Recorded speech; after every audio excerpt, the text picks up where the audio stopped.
How did Tutankhamun's tomb transform the boy king from a minor pharaoh to one of the most celebrated men in history? Kent believes the first clue lies in how the tombs in the valley are decorated. The journey to the afterlife begins as the sun sets. The pharaoh takes the route of the sun as it passes down into the underworld. Armed with spells from the walls of the tomb, he faces many challenges, including a lake of fire and a giant serpent. Most Egyptians would then face the most rigorous test, to have their heart weighed against the feather of truth. But the pharaoh was thought to be exempt.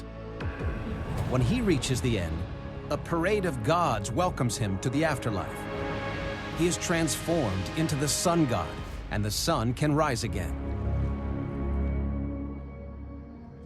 With the spells and prayers on the walls of the tomb acting like a guidebook for the pharaoh, the ancient engravers couldn't make a single mistake.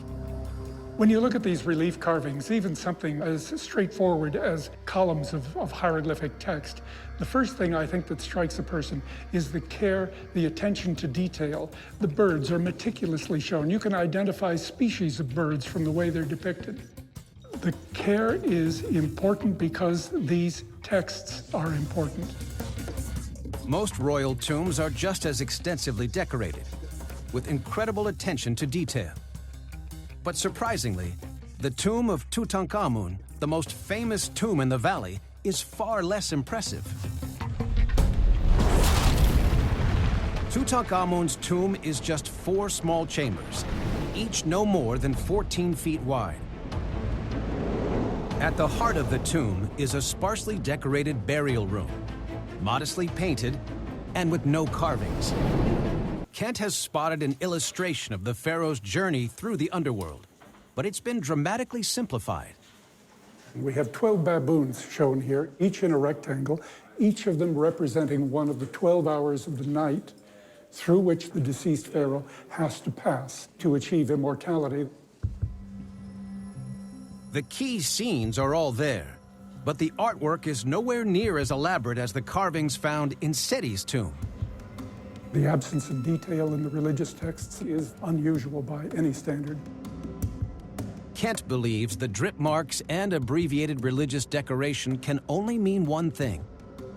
People were operating under a time constraint here, and that accounts for a lot of the painting, the absence of detail in the religious texts on the wall, the highly abbreviated form of the Book of the Dead. Time was of the essence. For whatever reasons, political or religious or what have you, they did want to get it done quickly. Catherine and a team of stonemasons have journeyed into the desert to carve a tomb into the cliffs. They want to discover whether Tutankhamun's sudden death meant there wasn't enough time to build a larger tomb. It's assumed that they start building royal tombs when the pharaoh takes the throne. We think Tutankhamun came to power when he was about 9 years old, and we know he ruled for about 9 years. To test the theory, the team wants to carve a tomb into the rock. They will investigate how far work can progress in a day to reveal how big a tomb could be after 9 years of continuous digging. They line up the entrance, then begin to carve.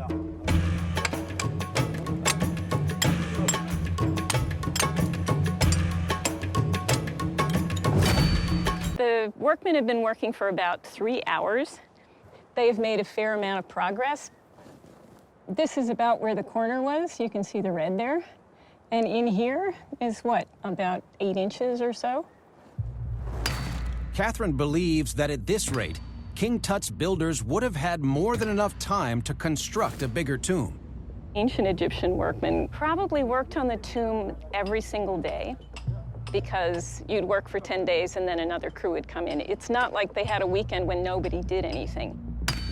Many people believe that there is another tomb that was probably being prepared for him, but it wasn't ready, it wasn't finished. But here was a tomb that could be put to use for the unexpected burial of Tutankhamun. If Tut's tomb wasn't built for him, who was it built for? It fits the profile of a high status private individual that is someone other than the ruler. Maybe it's a queen, maybe it's a prince, princess, someone obviously very special, but not the ruler. Ancient Luxor was the religious and political center of the Egyptian empire for hundreds of years. The art on the walls represents Egypt's greatest rulers. Tutankhamun's name should be everywhere, but it's not. And Kent believes Tutankhamun's father, Akhenaten, is to blame. Akhenaten's major changes were closing the temples of virtually all Egyptian deities. The temples played a very active role in the economy of Egypt. And so by closing the temples, he was in effect gutting the whole foundation of the Egyptian economic structure. So this affected almost all aspects of Egyptian society. It also presumably put a lot of people out of work. It was a traumatic time. This is the beginning of the procession. Up at the top, a representation of the king. He believes this figure can only be King Tut. But surprisingly, the hieroglyphs next to the picture read a different name. Here, his name, Tutankhamun, it's been erased and replaced by his successor. The name is now Horemheb. Akhenaten and Tutankhamun were so disliked that Horemheb tried to remove all trace of them. Later rulers, including Ramses II, went after this kind of work big time, erasing the name of Akhenaten and Tutankhamun wherever he found it. On tomb inscriptions from the Old Kingdom onward, there are often texts that say, "O ye traveler, if you pass by this tomb and speak my name, I will richly reward you." Why? Because you could ensure the eternal life of an individual simply by repeating his name.